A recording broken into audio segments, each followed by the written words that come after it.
भनेको छ अब तपाईको वचन मेरो जिब्रोमा अनि त्यसको बाद के भनेको छ मेरो मुखमा भनेको छ आमेन वचन केसमा गरे वचन जिब्रोमा अनि मेरो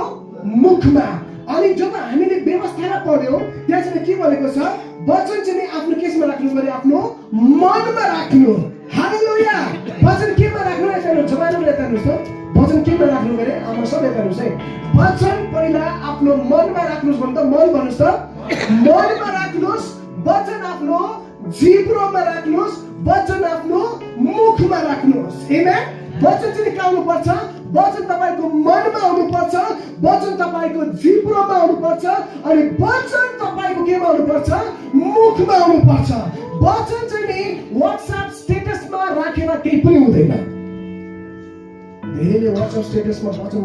मजा पार्दिन्छ के तर म के भन्दैछु तपाईलाई WhatsApp को स्टेटसमा वचन कोड गरेर केही पनि हुँदैन मेरो प्रिय बाइबललाई सिरानीको मुनि राखेर केही पनि हुँदैन यदि वचनको सामर्थ्यलाई शक्तिलाई तपाईले जान्नु चाहनुहुन्छ भने वचन चाहिँ तपाईको मनमा आउनु पर्छ वचन तपाईको जिब्रोमा आउनु पर्छ वचन तपाईको मुखमा आउनु पर्छ